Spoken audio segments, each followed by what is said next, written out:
Hi and hello everyone. Welcome to Sprint UPSC. So we are discussing class 12th history of Tamil Nadu board and इस session में हम discuss करेंगे chapter 22 which is the geographical discoveries. तो देखो अब तक हमने क्या पढ़ा था, रेनेसां हो गया था। रेनेसां हो गया था तो स्पिरिट ऑफ इंक्वायरी, कैंपस वगैरह सब कुछ आ गया था। तो अब लोग डिस्कवर करना स्टार्ट कर दिए थे, राइट। तो जियोग्राफिकल डिस्कवरीज़ के क्या क्या इम्पैक्ट हुए हैं, कैसी जियोग्राफिकल डिस्कवरीज हुई हैं, वो इस सेशन में हम समझने वाले हैं। तो इस पूरे चैप्टर में क्या क्या कंटेंट्स हैं वो देख लीजिए जो इस सेशन में हम समझेंगे। Causes for these discoveries, Portugal, Spain, other geographical discoveries and impact of these discoveries. ठीक है, तो चलिए स्टार्ट करते हैं। तो बेसिकली ये जो डिस्कवरीज हैं वो 15th एंड 16th सेंचुरी से होना स्टार्ट हुई थी। ठीक है, और अगर आप मॉडर्न वर्ल्ड में 15th 16th सेंचुरीज देखोगे तो यहीं से स्टार्ट हुई हैं आपकी डिस्कवरीज, और इसी पीरियड को बोला जाता है एज ऑफ डिस्कवरी।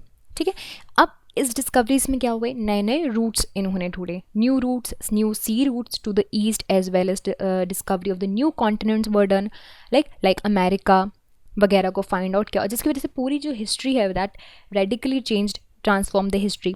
ठीक है, जो सेलर्स थे जैसे कि Bartholomew Dias, Christopher Columbus, Ferdinand Magellan, इनके जो एडवेंचरस स्पिरिट थी उसकी वजह से हिस्टोरिकल डिस्कवरी हुई। And there are several cause जिसकी वजह से ये सारी चीज़ें हुई। पहली बात तो कॉजेज समझ लेते हैं। पहली बात, 1453 में ऑटोमन टुर्क ने कॉन्स्टेंटिनोपल जो है वो ले लिया था और एक इम्पॉर्टेंट ट्रेड रूट बन गया था आपकी ईस्ट की तरफ। Like the Turks began to control the European trade with the eastern countries. उन्होंने काफ़ी हैवी ड्यूटीज़ लगाई गुड्स पे। On the other hand Arab traders उन्होंने अपने जो ट्रेड है वो कंटिन्यू किए through the coast of India और स्पाइसेस वगैरह में काफ़ी अच्छे प्रॉफिट कमाए। इसकी वजह से यूरोपियंस जो हैं उनको ऑल्टरनेटिव रूट्स ढूंढना पड़े और ढूंढने थे फॉर द ईस्ट। अब बात करते हैं रेनेसां। तो जो स्पिरिट है of inquiry, scientific discoveries and inventions, ये भी रिस्पॉन्सिबल है for the geographical discoveries. The art of ship building develop किया गया है ना, कैंपस वगैरह बनाया गया, एस्ट्रोनॉमिकल एंड दूसरे साइंटिफिक डिस्कवरीज किए गए, जिसकी वजह से एडवेंचरस जो है एडवेंचर करते हैं लोग, उनको नए सी रूट्स मिल गए। फिर थर्ड बात करते हैं travel accounts of Marco Polo and Niccolo Polo. तो ये जो थे इन्होंने अपने ट्रैवल अकाउंट्स लिखे थे चाइना के बारे में, इंडिया के बारे में, और काफ़ी अच्छे से चीज़ें लिखी हुई थी। ठीक है, और लिखा हुआ था कि ईस्टर्न कंट्रीज़ में कितना वेल्थ है। ठीक है, और दूसरे जो अकाउंट्स हैं voyages of about the explorations, right.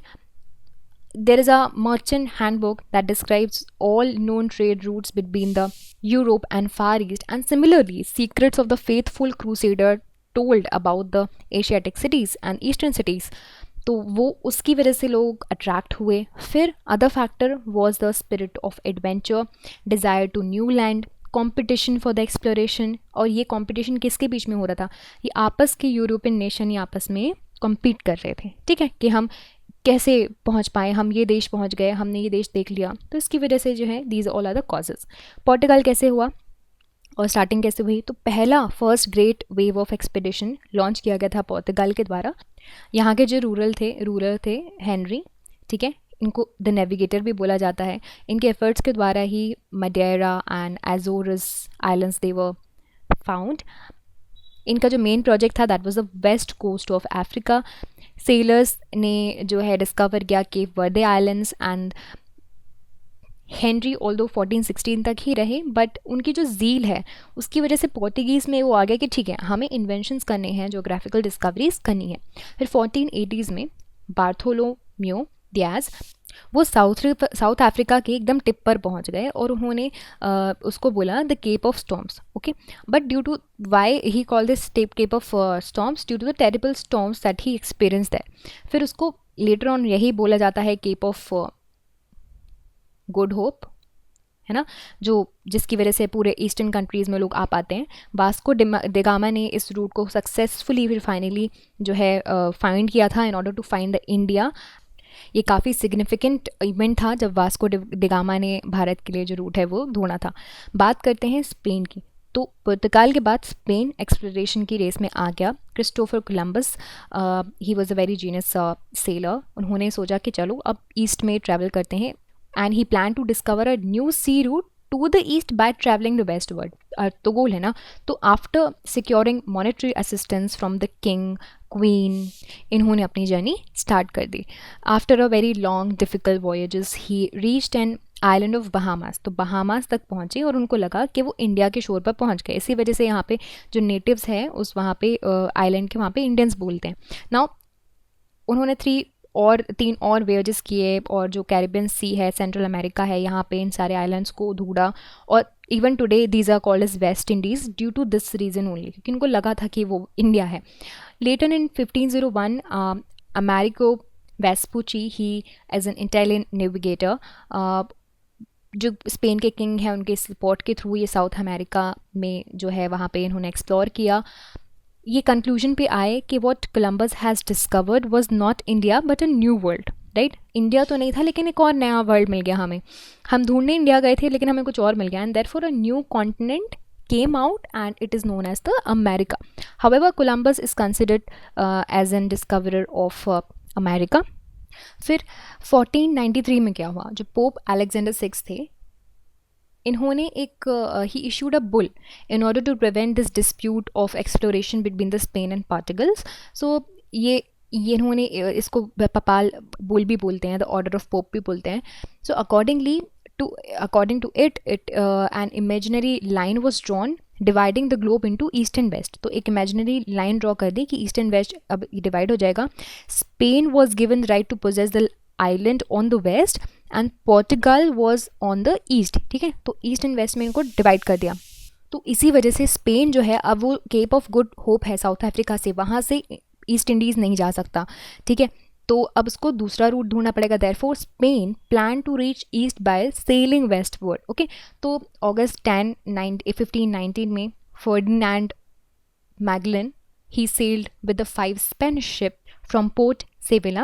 The fleet of Magellan crossed an arduous 373-mile long passage on the southern end of South America, and this strait is now named as Strait of Magellan. Okay. और फिर वो ocean की तरफ गए, therefore he named that ocean as a Pacific Ocean because it was calmer than the Atlantic Ocean. And while crossing the Pacific, the sailor suffered for want of food and drinking water, इसकी कमी हो गई। and at last on March 6, 1521 वो Philippines पहुँचे, and where Magellan was killed by the native Philippines people। कुछ survivors थे जिनके पास कुछ शिप्स बची हुई थी, फिर वापस वो विक्टोरिया में आए through the cape of good hope. So it was the first voyage undertaken round the world, ठीक है। तो वेस्टवर्ड से शुरू करके ईस्टर्न बाउंड्रीज तक पहुंच गए और पूरा वापस ही पहुंच गए। तो पहला आपको ये मिलेगा। अब बात करते हैं दूसरे ज्योग्राफिकल डिस्कवरीज की। सो 1497 में John Cabot he was send by Henry 7th of the England to explore the seas. उन्होंने न्यू फाउंडलैंड जो है वो डिस्कवर किया। नेक्स्ट एक्सपेडिशन में नॉर्थ अमेरिका पहुंचे, वो एक्सप्लोर किया, बट वो लोगों को नहीं ढूंढ पाए, है ना, और फिर वापस इंग्लैंड चले गए। However this resulted in the claim of England to maintain the North American region, and in 1534 Jacques Cartier from the France went to the North America and he explored the region. He found the Red Indian settlements, और फिर उन्होंने इनको बोल दिया कि ये Canada है, okay, reason Canada है। ये जो कुछ है, कुछ इवेंट्स हैं जहाँ पे आपको मिल जाएंगे यूरोपियंस कैसे कैसे उन्होंने क्या क्या चीज़ें डिस्कवर करी हैं, ठीक है। तो ये आप देख सकते हो पॉज करके। भारत के पर्सपेक्टिव से आपको ये देखने मिलेगा कि 1498 में Vasco da Gama Calicut Kozhikode पहुंच चुका था यहाँ पे। अब बात करते हैं what all are the impacts of these geographical discoveries. तो देखिए, पहली बात तो ट्रेड इंडस्ट्रीज़ में इम्प्रूवमेंट हो गया था। सपोज़ एक लैंड में आप रह रहे हो, आपको दूसरा लैंड मिल गया, आपने रूट ढूंढ लिया कैसे जाना है कैसे आना है, तो यहाँ की चीज़ें यहाँ पे जा सकती हैं, यहाँ की चीज़ें यहाँ पे जा सकती हैं। सपोज़ यहाँ पे ग्रेन्स नहीं है, यहाँ पे फ्रूट्स नहीं है, तो आपस में एक दूसरे को हेल्प कर सकते हैं, ठीक है। Now that is how the expansion of trade started, ठीक। इसकी वजह से आपके ट्रेड होने लगा, चीज़ों को इधर से उधर शिफ्ट करना है उन्हें, तो शिप बिल्डिंग इंडस्ट्रीज़ इंक्रीज़ हो गई। लार्ज क्वांटिटी ऑफ गुड्स जो है वो हम बड़ी बड़ी शिप्स में लेकर जाने लगे। फिर इसकी वजह से चीज़ें लार्ज स्केल में बनने लगी, तो there started the emergence of joint stock companies, ठीक है। बड़े बड़े बैंकिंग एंटरप्राइजेस बनने लगे क्योंकि बड़े लार्ज स्केल पे प्रोडक्शन होने लगा, डिस्ट्रीब्यूशन होने लगा। कंपनीज़ ने अपने जो ट्रेड सेंटर्स हैं एशिया, अफ्रीका, लैटिन अमेरिका में सेटअप करने लगी। ट्रेडिंग कंपनीज़ धीरे धीरे पॉलिटिकल पावर कैप्चर करने लगी फिर, है ना। फिर finally political power trading companies का कॉलोनिज्म में कैसे बदल जाता है और इंपीरियलिज्म में कैसे बदल जाता है, वो भारत का एग्जाम्पल हम ऑलरेडी इसके पहले वाले चैप्टर्स में पढ़ चुके हैं, ठीक है। तो यहीं से आपको देखने मिलेगा कैसे कैपिटलिज्म, कॉलोनिज्म, इंपीरियलिज्म स्टार्ट हो गया ना। कैपिटलिज्म ने भी ग्रोथ कर दिया था आपके यूरोप में along with the policy of mercantilism. Now इस वजह से क्या हुआ, जो सपोज यूरोपियन कंट्रीज़ हैं या इनकी कॉलोनीज़ हैं, तो अभी इनको एक्सप्लॉइट करने लगी, ठीक है। And there was a mad rush for the new colonies, यानी कि जो भी यूरोपियन कंट्रीज़ थे वो अपने ही लड़ रहे थे, वॉर कर रहे थे, कॉलोनीज़ में वॉर कर रहे थे कि मैं ये लैंड कैप्चर करूँगा, मैं ये लैंड कैप्चर करूँगा, ठीक। फिर उसके बाद सिस्टम ऑफ स्लेवरी भी आया, जिसमें आप देख सकते हो यूरोपियन प्लांटर्स जो थे अमेरिका में, वो आपके जो नेग्रो स्लेव्स थे अफ्रीका से लेकर आए जाते थे, प्लांटेशन करवाए जाते थे, भारत से भी लेकर गए हुए हैं लोगों को, वर्कर्स को। फिर geographical discoveries that solve the problems of over population in Europe. तो जो भी पॉपुलेशन यहाँ पे यूरोप में हो रही थी, अब वहाँ के लोग दूसरी जगह पे जाके सेटल होने लगे थे। बहुत से यूरोपियंस अमेरिका कॉन्टिनेंट में जाके सेटल हो गए। The culture of Europe had spread to Asia, Africa, other parts, and you can say this happened vice versa, कि कल्चर दूसरे देशों पर भी आया, लेकिन वेस्टर्नाइजेशन काफ़ी ज़्यादा हो चुका था बहुत से रीजन्स में। So this is it about this entire session. I hope you like this video and this entire chapter, and if you like this video you can subscribe to the YouTube channel for more videos and updates, and also you can download the Sprint UPSC app to practice book chapter and topic wise. Remember candidates, just reading books and watching videos are not going to help you out unless you practice thoroughly. So identify your mistakes and work to improve your performance, and Sprint UPSC is the perfect app to do all of this. अगर आपको ये video पसंद आया हो तो हमारे YouTube channel को subscribe कीजिए और वीडियोज़ एंड अपडेट्स के लिए साथ ही साथ डाउनलोड कीजिए Sprint UPSC ऐप। यहाँ पर आप अपनी book chapter and topic wise practice कर सकते हो। देखिए, सिर्फ बुक पढ़ने से और वीडियोज़ देखने से मदद नहीं मिलेगी। जब तक आप अच्छे से प्रैक्टिस नहीं करोगे तो अपनी मिस्टेक्स को जानिए, परफॉर्मेंस को इम्प्रूव कीजिए, और Sprint UPSC के लिए परफेक्ट ऐप है। I will see you soon in the next video. Thank you very much.